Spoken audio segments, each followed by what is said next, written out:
Y estamos en la segunda retransmisión, Ali. Les damos la bienvenida a todos nuestros amigos que se unen a esta hora a nuestra señal cuando son las 7 en punto, con más información aquí en El Comercio TV. Sí, señor, y llega también a la pantalla el tráfico hasta ahora en la ciudad de Quito. Simón Bolívar está con algún tráfico bastante fuerte, lo estamos viendo en algunas zonas del sur de la ciudad. Simón Bolívar presenta, miren, tráfico sur-norte, bastante complicado. Este es cercano, a las vías del sur, ¿no? Ahí lo estamos viendo, la llegada, este es hacia el intercambiador de Los Chillos y claro, ahí vamos hacia el norte de la ciudad de Quito. Si verificamos las otras vías de Quito, vamos a encontrar que ya la actividad es fuerte, ¿no? A esta hora, este del túnel Guayasamín, ahí estamos viendo que el túnel también ya tiene un tráfico bastante fuerte. 6 de diciembre comienza a congestionarse, la Chiris igual. Si bajamos un poco, vamos a encontrarnos con el sur norte y norcentro de la ciudad. Esta es la avenida Velasco Ibarra, donde ya esta arteria presenta tráfico también con mucha carga. El Trébol, tan conocido en la ciudad, mucha carga. La bajada de la autopista, de la vía que conduce a la autopista Rumiñahui, también presenta esta hora una estructura fuerte de tráfico. Y el norcentro y el centro de la ciudad presentan muchísima congestión. Toda esta zona roja que usted está viendo es carga vehicular. Miren ustedes, la avenida Guayaquil, esta vía importante que va hasta la 10 de agosto, presenta a esta hora tráfico fuerte. La 10 de agosto de sur a norte, en casi toda la arteria norte, presenta muchísima carga.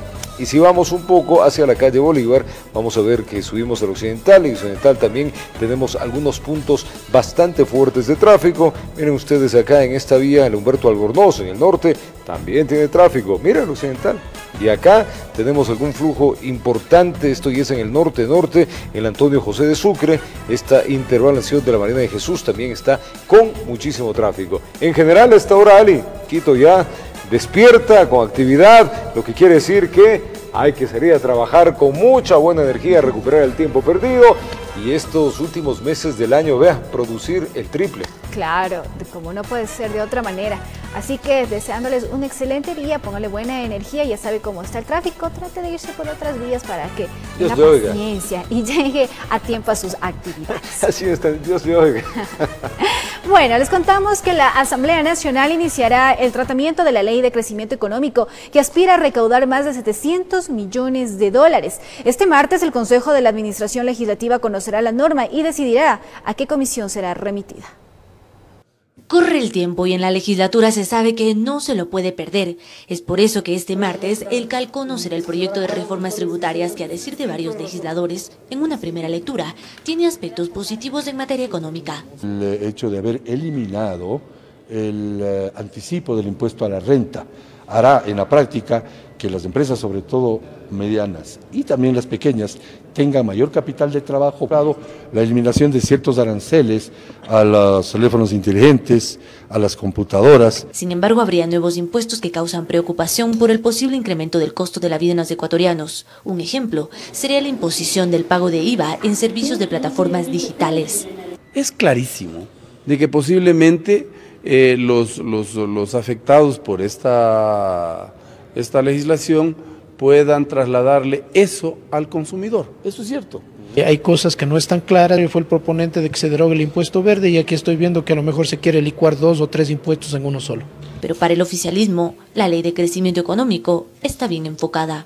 En rasgos generales yo diría que no afecta a las grandes mayorías, sino que más bien está buscando impulsar este beneficio para mejorar la economía del país. La aprobación de esta normativa tiene un plazo máximo de 30 días y sería la Comisión de Régimen Económico la encargada de su tratamiento, para lo cual convocará a autoridades para que amplíen el alcance de la norma. El primero en comparecer sería el ministro Richard Martínez. Informó Carolina Basante.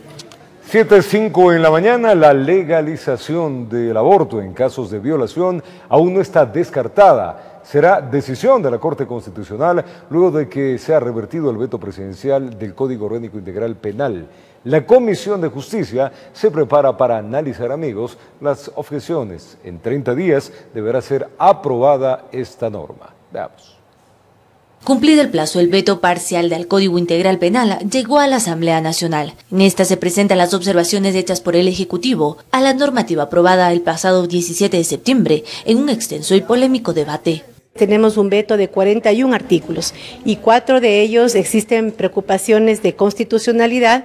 Por lo tanto, el Ejecutivo ha decidido enviar esta objeción parcial por inconstitucionalidad a la Corte Constitucional. Y es que será la Corte Constitucional la que deba pronunciarse sobre temas como el comiso sin sentencia, que a decir del primer mandatario, es incompatible con la Carta Magna, pues vulnera la presunción de inocencia, el principio de legalidad y derecho a la defensa, algo con lo que no están de acuerdo ciertos asambleístas. ¿Cuál es el problema? El mensaje de impunidad. Roban, se enriquecen ilícitamente, aumentan injustificadamente su patrimonio y el rato que se quiere recuperar lo robado y ya no hay nada. Aparentemente este tema de luchar contra la corrupción desde el gobierno nacional parece que es una tomadura de pelo. Pero hay otro aspecto que causa incertidumbre. Aparentemente el Ejecutivo deja al descubierto un error del Legislativo, pues pese a que no fue aprobado el artículo 150 que trata sobre la despenalización del aborto en casos de violación, el Pleno dio paso a una transitoria que manda al Consejo de la Judicatura y al Ministerio de Salud viabilizar este artículo. No hay lógica que existe una disposición transitoria cuando no existe un artículo aprobado. En este caso, la Comisión de Justicia será la persona que dé las respuestas o dé las explicaciones.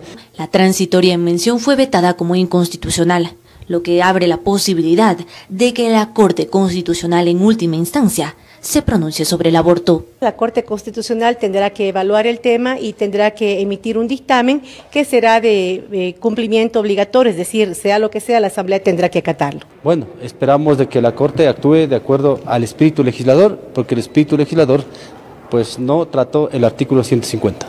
En lo que respecta a las objeciones parciales, se abarcan 37 artículos que, aunque no deben pasar por la Corte, sí deben ser analizados. El 40% de las observaciones presentadas son temas de forma y de aclaración de redacción. La Comisión de Justicia espera inmediatamente abocar conocimiento del veto del Ejecutivo al Código Integral Penal, mientras que para la Corte Constitucional se le da un plazo máximo de 30 días para pronunciarse sobre las observaciones a este cuerpo legal.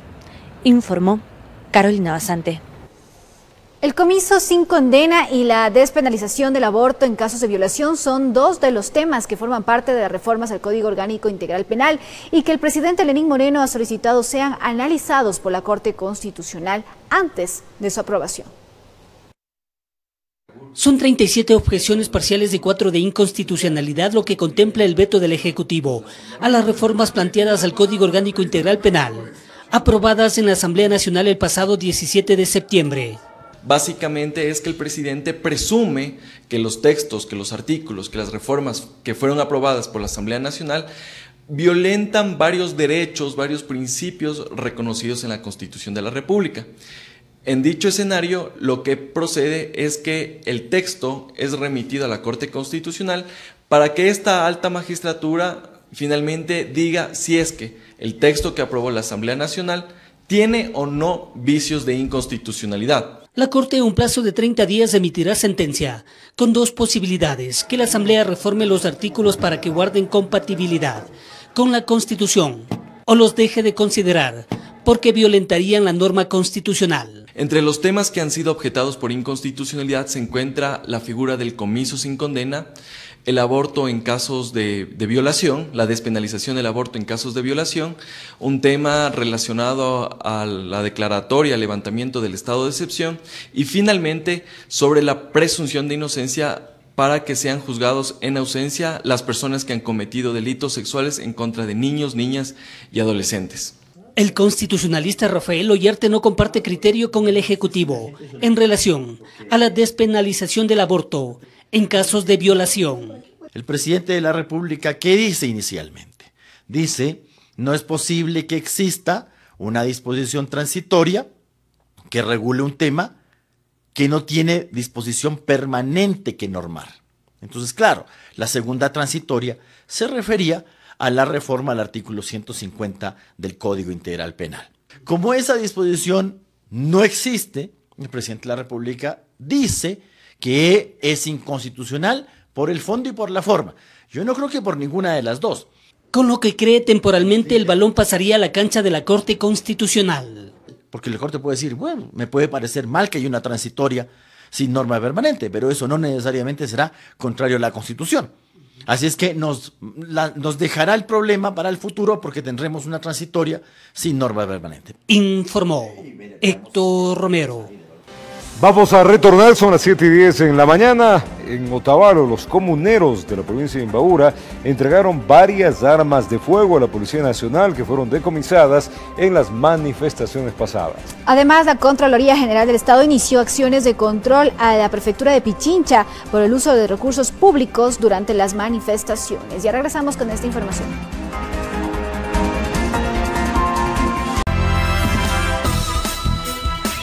Gracias amigos queridos por acompañarnos día a día en nuestras diferentes emisiones acá en Televicentro. Tiempo de contarles que el ministro de Defensa Osvaldo Jarrín se pronunció este día lunes sobre las acciones de las Fuerzas Armadas durante los 12 días de manifestaciones. Además anunció que emitió una nueva directiva para afrontar la insurgencia en el país. Veamos. Las declaraciones de Osvaldo Jarrín, ministro de Defensa, se plasmaron durante el minuto cívico que se efectuó en el Campo de Marte de esa cartera de Estado. Uno de los anuncios recogidos fue el de la emisión de una nueva directiva militar. Objetivo concreto, afrontar la insurgencia en el país. Esto se debería, entre otros aspectos, a la situación de protesta registrada en los 11 días de paro. Existen entidades y organizaciones que se creen con capacidad de rivalizar con la organización política jurídica que es del Estado Nacional. Además, dijo, existieron organizaciones que intentaron desestabilizar el país. Grupos oportunistas, bandas criminales, saboteadores, delincuencia, incluyendo a grupos que aprovechándose de las circunstancias puedan llegar a la desestabilización democrática. Frente a las agresiones y actos vandálicos dejó claro que nadie aparte de las Fuerzas Armadas puede utilizar el uso progresivo de la fuerza. Las Fuerzas Armadas y la Policía Nacional, que son las únicas que tienen el monopolio del uso de la fuerza. Al ministro no se le pasó el referirse a la situación de autoridades locales que se presume participaron en las protestas. Y más aún sorprendente es que autoridades de los GAT, autoridades seccionales, no solamente apoyen, lideren el cometimiento de actos de sabotaje, como es en el sistema hidrocarburífero. Sobre este particular calificó como reprochable el desconocimiento de las autoridades respecto de la responsabilidad del cargo que ostentan. Esto debido, según dijo, a que ejercen su autoridad como un liderazgo para otro tipo de fines, menos para lo que representa el Estado ecuatoriano. Informó Javier Rosero. Y nuevamente el presidente Lenín Moreno rechazó la supuesta injerencia del gobierno de Venezuela y del expresidente Rafael Correa en los actos violentos registrados durante los 11 días de protesta. El primer mandatario se refirió en duros términos a Nicolás Maduro. No dudo bajo ninguna circunstancia que para la agresividad, para el contratar bandas organizadas de criminales a los cuales se pedía que garroteen, que asalten, que quemen Quito, hubo dinero extraño. No nos debe asombrar la alegría de Cabello, la alegría del asno que gobierna Venezuela, la alegría de Correa, definitivamente era porque las manos se habían metido acá. Queremos invitarles amigos en nuestro segmento a las 7:30 de la mañana de El Invitado. Miguel Rivadenegra va a entrevistar a la ministra de Gobierno, María Paula Romo. Allí se va a analizar los aspectos políticos y sociales luego de los 12 días de paros y protestas. Así que les invitamos en breves minutos, 7:18 de la mañana, la ministra junto a Miguel Rivadenegra. Y la Contraloría General del Estado inició acciones de control en la prefectura de Pichincha sobre el uso de recursos públicos durante las manifestaciones. Estas acciones son investigadas por la Fiscalía. Tras el incendio en el edificio de la Contraloría General del Estado durante las manifestaciones, el organismo retomó sus actividades de manera progresiva. Pablo Celi, titular de la institución, anunció que continúan en marcha los procesos de auditoría. Dispuesto un conjunto de acciones de control en el GAT de Pichincha que corresponden a un control sobre el uso de recursos públicos en acciones que en estos momentos son investigadas por la Fiscalía General del Estado. El Contralor no dio más detalles con respecto al inicio de este examen especial a la prefectura de Pichincha. La semana pasada a la prefecta Paola Pavón se le formularon cargos por el presunto delito de rebelión. Guarda prisión preventiva en la cárcel de La Tacunga. En este momento están en desarrollo un conjunto de acciones de control en el país y existen también informes en proceso de aprobación cuyos resultados serán anunciados en los próximos días. Con respecto a la operatividad de la Contraloría, se adoptó medidas para recuperar los soportes informáticos y la restauración documental.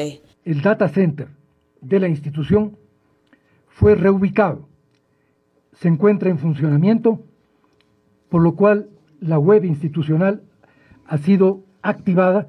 Aún se desconoce el monto económico exacto de los daños provocados en la Contraloría. Se le dijo que están a la espera de las investigaciones que lleva adelante el Cuerpo de Bomberos y la Fiscalía. Un ataque que tuvo como clarísimo propósito paralizar al organismo de control, sustraer y destruir documentos, afectar sus sistemas operativos. Por ahora, el personal del organismo se encuentra laborando en varias oficinas de instituciones que ofrecieron su contingente, como la Superintendencia de Bancos, donde opera el balcón de servicios de la Contraloría. Que Inmobiliar tramita la entrega de 2 edificios para unificar las distintas áreas de la Contraloría. Un edificio es de propiedad del BIES y otro de Ban Ecuador. Informó Priscila Cadena. 7:21 de la mañana, comuneros de Otavalo, en la provincia de Imbabura, entregaron varias armas de fuego a la Policía Nacional. Las pistolas fueron decomisadas en días pasados a un extranjero que se movilizaba en medio del paro nacional. Le contamos. Esperaron que las cosas se calmen y se vieron en la obligación de poner a órdenes de las autoridades competentes las armas, municiones y otros implementos que le encontraron presuntamente a un ciudadano colombiano que caminaba por la Panamericana Norte. Según el relato de los comuneros, mientras bloqueaban las vías, apareció el extranjero cargando maletas que a muchos llamó la atención. Sin perder tiempo las requisaron y la sorpresa puso a muchos en alerta. Piensan que son elementos que estarían en riesgo, no solo la integridad de ellos, sino de toda la población. Como debe ser, están al momento realizando criminalística, el trabajo respectivo. Luego de algunos días que La Paz retornó al país, los dirigentes de una comunidad de Otavalo aceptaron la propuesta de la policía de entregar las armas. El acto se llevó a cabo en el edificio de la Gobernación. Aquí entregaron 4 pistolas, igual número de alimentadoras, cerca de 200 municiones, así como estuches de las armas. Esto ratifica que el diálogo y esta herramienta, digamos, utilizada, está dando los frutos necesarios por la confianza de acercarse comuneros a este despacho. En esta ocasión hubo la voluntad de colaborar con las autoridades. Las armas y los accesorios ingresaron en cadena de custodia. En el país está prohibido el porte. No se conoce de las intenciones del extranjero de circular con el armamento ni el destino final. No hay detenidos. El Código Orgánico Integral Penal establece el porte y la tenencia de armas cuando se puede tener una persona. Y para aquello tiene que tener justamente los permisos correspondientes, si no, de ninguna forma puede mantener en su poder un arma de fuego. Sabemos supuestamente que la persona a quien la encontraron dijo que traía desde Colombia. Una actividad a la que no le descuidaron. Justo en medio de la convulsión social, las armas de manera extraña caminaban por la Panamericana Norte, informó Iván Casamen. Y Pablo Romero, exsecretario nacional de Inteligencia en el correísmo, es llamado a juicio por peculado y cuenta con difusión roja para su localización. Él es investigado junto a 4 personas más por no haber justificado el uso de fondos públicos. Se complica la situación legal de Pablo Romero, ex titular de la extinta Secretaría Nacional de Inteligencia, SENAIN, a la difusión roja que pesa sobre su cabeza por el secuestro de Fernando Balda. Hoy se suma una más por el delito de peculado que habría cometido con 4 personas más, al no justificar la utilización de $110.984. Carlos Manosalvas defiende a uno de los imputados. Mi cliente es totalmente inocente. Eso se probará en la etapa de juicio. Segundo, estamos inconformes con el auto de llamamiento a juicio. Efectivamente, nosotros realizaremos la defensa técnica como corresponde. Los recursos económicos fueron destinados para el operativo Caminito. Parte de los dineros habrían ido a parar al bolsillo del informante conocido como el Ruso. Stalin Oviedo, abogado de Romero, justificó la falta de una copia certificada del pasaporte del ruso, quien aparece con el nombre ficticio de Eduardo Soler. El trabajo de él fue una asesoría técnica que constaba de idas y venidas desde el Uruguay hacia el Ecuador, porque existía una amenaza tecnológica de un grupo que se llamaba Los Centauros, los mismos que estaban vinculados a un hackeo de los correos de jueces de la Corte Nacional y correos electrónicos privados reservados del Estado, ¿no? El conjuez Richard Villagómez argumentó contar con 120 elementos de convicción, por lo que emitió auto de llamamiento a juicio. Habrá que ver si Pablo Romero puede ser traído desde España para que enfrente a la justicia ecuatoriana. Existe una negativa del asilo político, que es un trámite administrativo, y la extradición está parada en virtud de que todavía no causa estado la resolución administrativa de extradición. Está en apelación y también existe una tutela constitucional en el Reino de España respecto a la extradición de Pablo Romero. Informó Héctor Romero. El gobierno nacional dialoga con dirigentes de la Confederación de Trabajadores del Ecuador en torno a las reformas laborales, dentro de los acuerdos que contempla eliminar la propuesta de reducir 15 de los 30 días de vacaciones de los servidores públicos, además del aporte de un día de salario. Veamos. En el marco del diálogo que el gobierno nacional aperturó para afinar detalles y llegar a consensos en torno a las reformas laborales que se prevé enviar en las próximas semanas a la Asamblea Nacional, el presidente Lenín Moreno y los ministros de Trabajo Andrés Madero y de Economía y Finanzas Richard Martínez se reunieron con los líderes de la Confederación de Trabajadores del Ecuador y sus diferentes gremios sindicales del sector público de varias provincias del país. ¿Qué hacemos?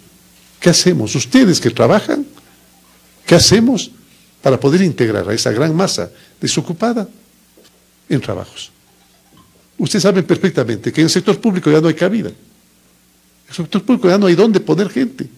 Y es precisamente en el marco de este diálogo que se habría acordado que dentro del proyecto de reformas se desestima la propuesta de eliminar 15 de los 30 días de vacaciones de los servidores públicos, además del aporte de un día de su salario. Prácticamente eso está desestimado. El ministro de Trabajo recordó que las reformas que se plantearán son para las nuevas personas que ingresen al mercado laboral y estas no irían en contra de los derechos y beneficios de los trabajadores. Que no se van a eliminar beneficios como la 13ª remuneración, como la 14ª remuneración, las vacaciones, el derecho a la participación de utilidades, el derecho a una jubilación. Lo que queremos con la propuesta de jubilación es que la jubilación llegue para todos. El día de hoy la jubilación no está llegando para todos, la jubilación patronal. A esta reunión no asistieron los representantes del Frente Unitario de Trabajadores FUT. Madero insistió en que están abiertos al diálogo, pero que no cederán bajo presiones. Porque la propuesta de movilización, de marchas y paralizaciones no es una propuesta de diálogo, es una propuesta de hecho con la cual no compartimos y en la cual no vamos a estar participando nosotros. En Quito informó Adriana Rojas. Y la Policía Nacional hizo un segundo llamamiento para quienes deseen formar parte de sus filas, 2.000 personas en total, que deberán registrarse a través de la página del Ministerio de Gobierno hasta el 27 de octubre.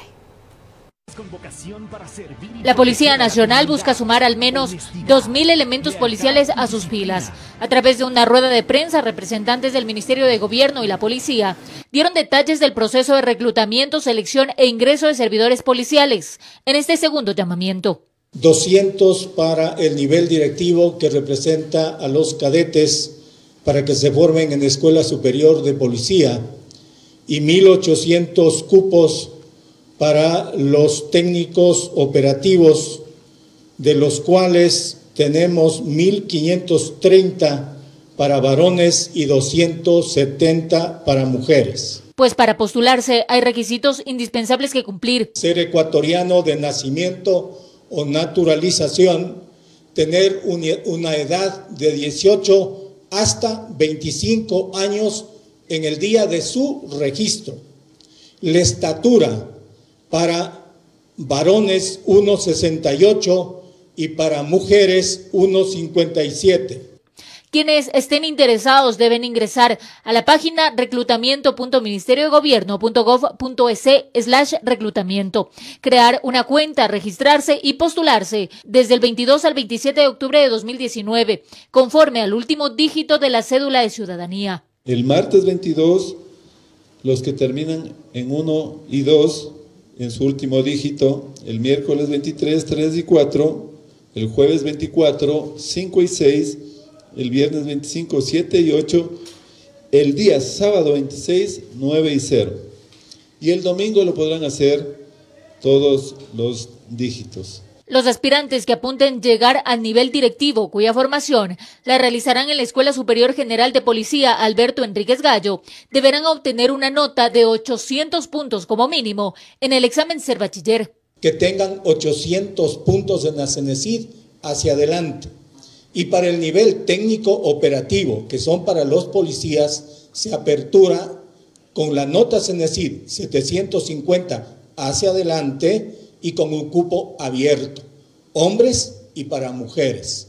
En este llamamiento no se contempla a las personas que ya poseen un título de tercer nivel, informó Marilyn Jaramillo.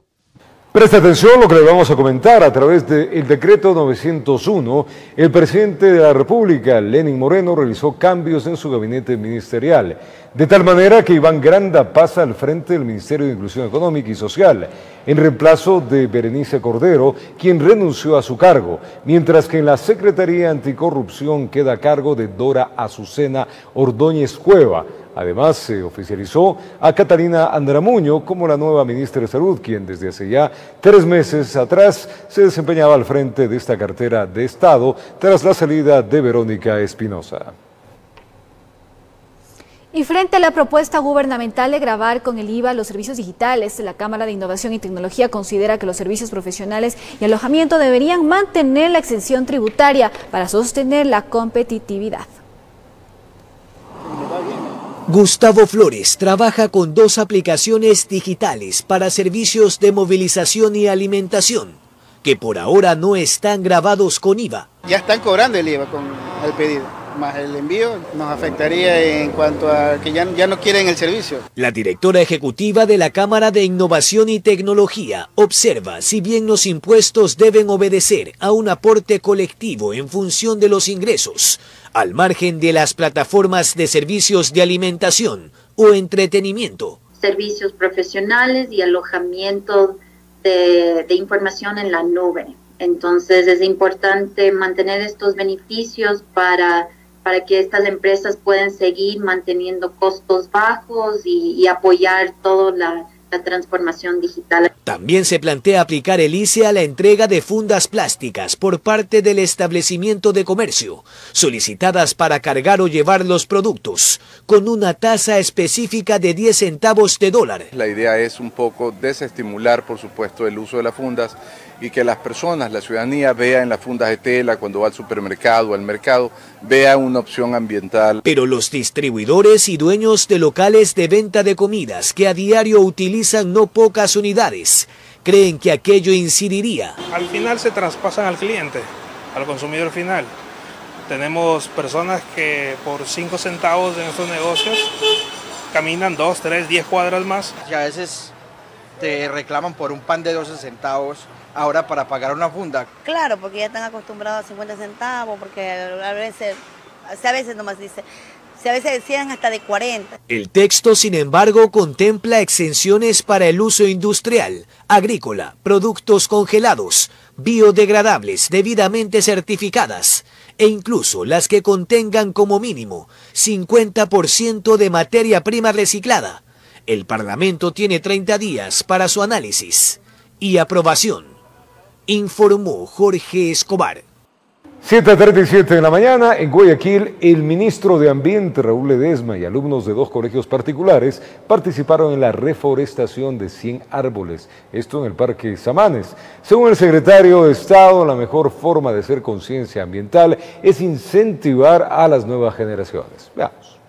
Los estudiantes ayudando y apoyando con lo que la ecología pase de la selfie a la práctica, exhortó un ministro de Ambiente que había convocado a decenas de estudiantes a una siembra colectiva. Dando el ejemplo a la sociedad entera de que no solamente hay que cuidar, hay que replicar, hay que proteger, pero lo importante siempre es sembrar. 100 árboles de 5 especies es el primer paso de la campaña Planta tu árbol, sembrando vida, con la participación de 2 colegios particulares. Hoy el tema ambiental y los esfuerzos por reparar los daños al ecosistema son responsabilidad de todos y nuestra. Y como jóvenes apoyamos y aplaudimos esta iniciativa. Conciencia ambiental para interpretar los comportamientos de la naturaleza y un planeta bajo amenaza. Entonces, con estos proyectos, como el de Parque Samanes y el de la isla Santay, con la reforestación de manglares, contribuimos a un país más sostenible y más verde. El evento se llevó a cabo en el Parque Samanes, donde se expandió la lógica ecologista, sin dualidades, informó Jorge Escobar. En otro tema, en 3 provincias del país, la Unidad contra el Delito de Trata de Personas rescató a 11 mujeres que supuestamente eran explotadas sexualmente. Las menores oscilaban entre los 14 a 17 años. Como dice el refrán popular, no todo lo que brilla es oro. Tenga cuidado con el galán que le cayó del cielo y le ofreció bajar las estrellas. En la mayoría de casos resueltos por la policía, las víctimas de trata de personas que han sido explotadas sexualmente fueron engañadas por quienes las enamoran. Ofreciendo puestos de trabajo con buenas remuneraciones, ofreciendo salarios altos, ofreciendo regalos, enamorando a las víctimas.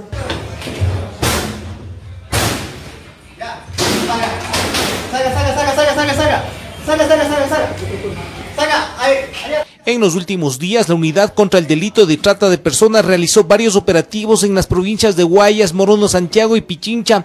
Las mujeres, entre ellas 5 adolescentes, fueron encontradas trabajando en contra de su voluntad en prostíbulos y sitios donde ofertaban masajes. Permanentemente se ve en redes sociales ofertas de trabajo. Tener mucho cuidado porque por ahí empieza esta situación. En total, 11 mujeres fueron rescatadas por agentes de la policía, quienes supuestamente estaban sometidas a una esclavitud sexual. Las víctimas de trata dependían al 100%, entre comillas, de su representante, novio o mal llamado enamorado. En el relato entregado por las mujeres a los agentes de la policía, saben que diariamente el sujeto era el encargado de recaudar el dinero, le brindaba alojamiento y alimentación, pero nunca se descuidaba de sus movimientos. Y una vez que ya son novias de estas personas, entre comillas, proceden a explotarles sexualmente a través de ofertar servicios sexuales. Es decir, un trabajo donde no podían moverse libremente, no tenían permiso para salir a la calle, supuestamente no podían ir ni a la tienda solas, siempre caminaban con la seguridad encima. Esclavas, en pleno siglo XXI, en Quito, informó Iván Casamen.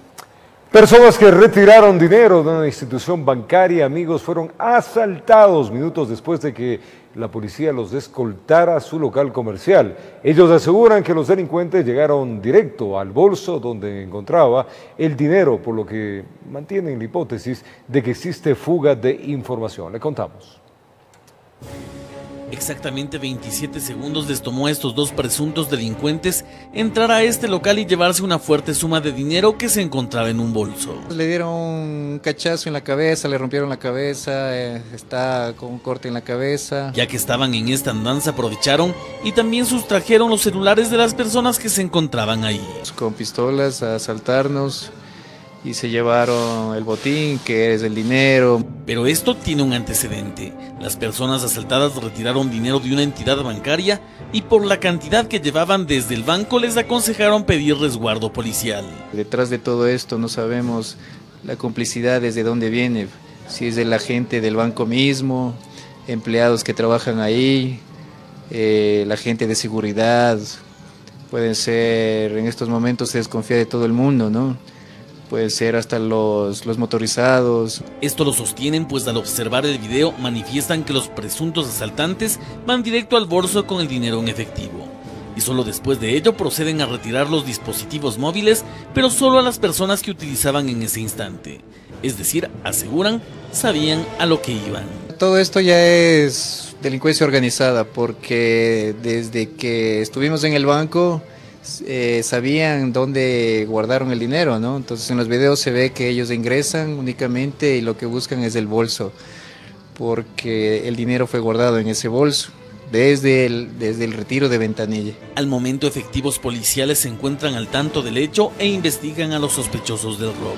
Vino la ambulancia también a atenderle a la señora y estuvieron viendo videos, preguntándoles igual también a la persona que nos escoltó, Luego llamaron agentes de la PJ para que reconozcan los videos, vean cámaras. Quienes pasaron este susto esperan a más de recuperar su dinero que estos individuos sean detenidos. Informó Javier Rosero. Y en la estación El Recreo, un funcionario del trolebús fue agredido por un comerciante informal. El presunto responsable sería un ciudadano venezolano quien recuperó su libertad a las pocas horas de su detención. Yo le pido el favor que salga, porque es mi obligación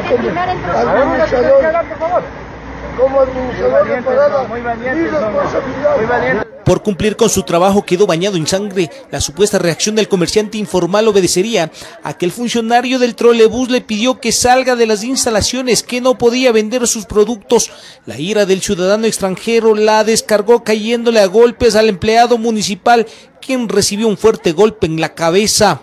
Fue cobardemente agredido y de una manera inexplicable, demasiada excesiva violencia. El representante de la empresa metropolitana de transporte de pasajeros señaló que el trabajador solo cumplía con sus funciones como administrador de parada. Una vez que está prohibido la presencia de vendedores informales, solo pueden trabajar quienes están acreditados y cuentan con sitios específicos. Enviar un mensaje muy claro a las personas que quieren trabajar en el marco de la irregularidad, que eso no lo podrán hacer aquí y que busquen otros espacios. Los golpes al funcionario le ocasionaron una sutura de 9 puntos en la cabeza.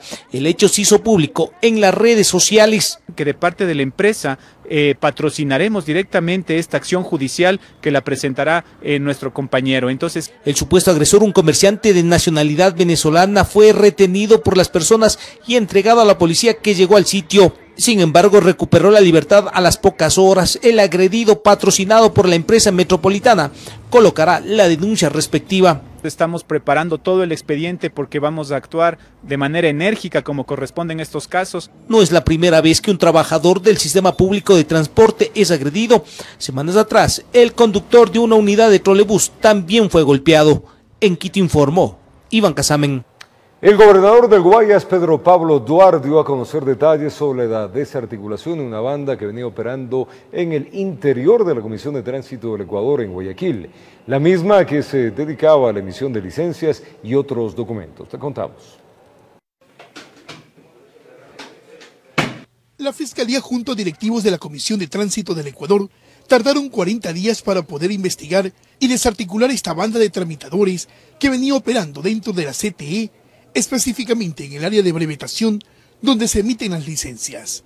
El cabecilla era un empleado de la institución, quien se lucraba ilícitamente mediante actos antijurídicos y de corrupción, aprovechando la atención al público. La persona se acercaba a las instalaciones de la Comisión de Tránsito y estos tramitadores o enganchadores se le acercaban y le decían: ¿usted tiene el turno para cuándo? ¿Para 2 meses? ¿Para 3 meses? No, se lo podemos sacar en este momento. Y ahí venía el tema del dinero que se le entregaba a este enganchador en complicidad con un funcionario de adentro de la comisión. Aquí se logró allanar 7 inmuebles, entre domicilios y 2 cybers, que funcionaban en los alrededores del edificio de la CTE, desde donde tenían conexión la banda. En el operativo se detuvo a 3 personas: José Ángel HC, de 53 años, alias Flaco, quien trabajaba en la CTE, Jimmy Giovanni MH, de 49 años, y Manuel Sebastián AA, de 64 años. Todos registran denuncia por falsificación y uso de documentos falsos. Se estaría más o menos perjudicando no a la institución, sino al usuario, con aproximadamente $100.000 mensuales. Esto es, $25.000 semanales es lo que estarían ellos haciendo en este tipo de operaciones.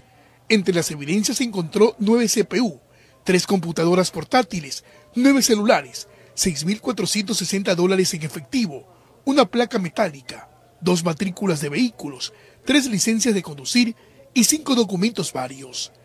Cuyos elementos recabados, equipos informáticos sobre todo, aportarían a la Fiscalía y a los operadores de justicia en general, establecer el grado de responsabilidad y participación de cada uno de los integrantes. El Departamento de Brevetación de la CTE permanecerá cerrado por el lapso de 10 días, Los usuarios agendados para esta semana podrán obtener el documento en las oficinas de la ATN de San Borondón y de la avenida 9 de octubre, informó Carlos Julio Gurumendi.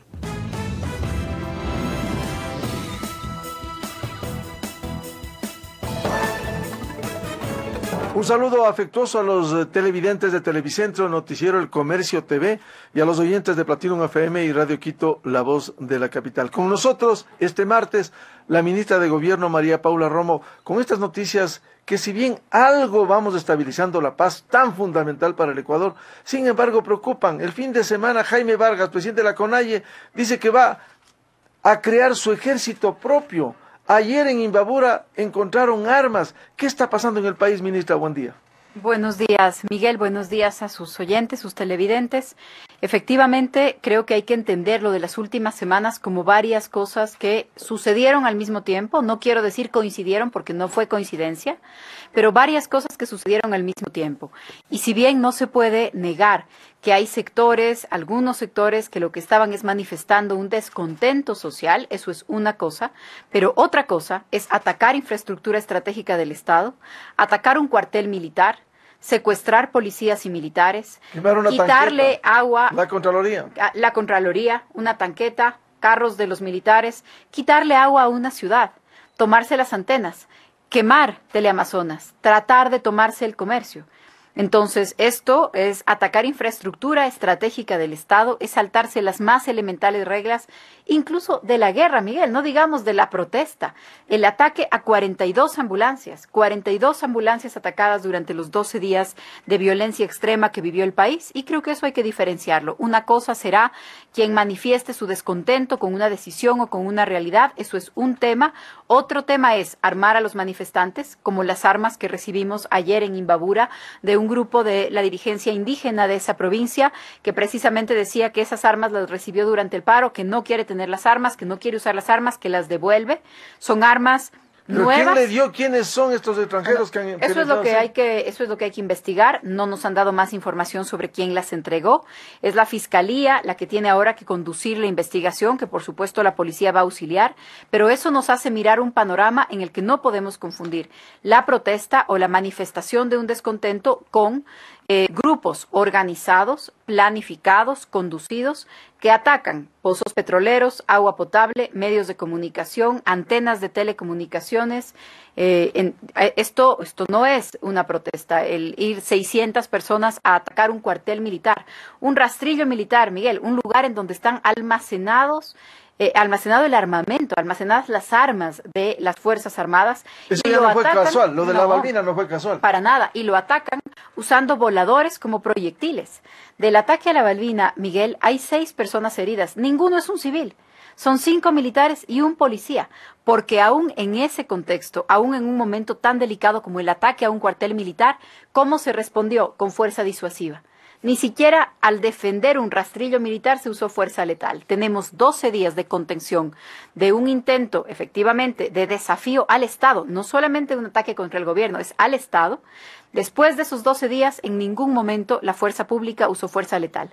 Entonces creo que en el contexto de lo que valoramos, hay que mirar las amenazas futuras y las responsabilidades presentes, Miguel. Ministra, pero esto no nos tomó en un estado de indefensión, de despreocupación.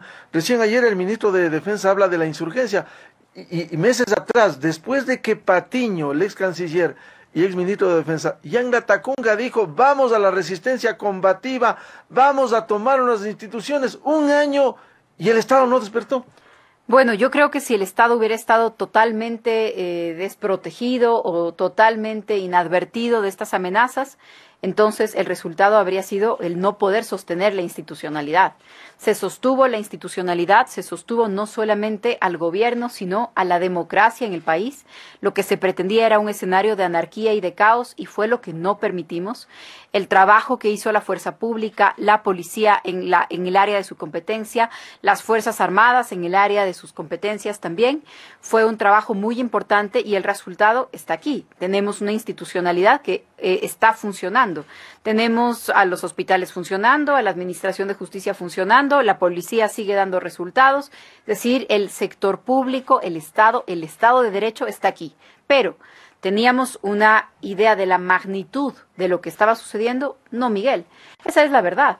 O sea, el haber pensado en un ataque concertado, en un ataque coordinado, casi como un ataque de guerra, imposible. Ahora, ministra, si ayer entregan los indígenas estas armas, ¿cuántas estarán bien escondidas y que no quieran entregar? Bueno, esto es parte de lo que hay que trabajar en los próximos días, en las próximas semanas. Lo que tenemos que hacer es investigar. Lo que la Fiscalía y los jueces tienen que hacer es no permitir que ciertas cosas queden en la impunidad. Lo que tenemos que hacer desde el Gobierno Nacional es mantenernos en actitud de diálogo con aquellos sectores que quieren encontrar soluciones para el país, sin que esto signifique dejar de aplicar la ley para quienes actúen al margen de la ley. Creo que también es indispensable mirar un contexto regional, mirar el contexto internacional. Lo que está pasando no es menor, tampoco es una coincidencia. Pero ahí pueden querer pescar a río revuelto.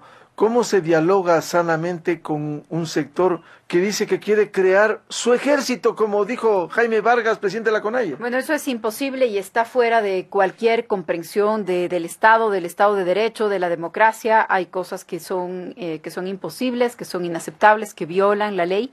Y ahí tendrá que actuar, la ley y la justicia tendrán que actuar. ¿Sobre qué se dialoga? Sobre cómo atender a los sectores más necesitados, sobre cómo atender muchas cosas que pasan en el sector rural, sobre cómo atender las necesidades de los niños que siguen sufriendo desnutrición, que es uno de los grandes problemas del país. Sobre todo eso hay que dialogar. Dialogar sobre ejércitos paralelos, pues no corresponde. Lo que corresponde ahí es aplicar la ley. Un Estado dentro del otro Estado, y eso es inadmisible. Eso no corresponde, así es. Bien, la ministra de Gobierno, María Paula Romo, en el noticiero El Comercio TV de Televicentro, en las radios Platinum FM y Radio Quito, continuamos este diálogo. Muy buen día, un feliz martes.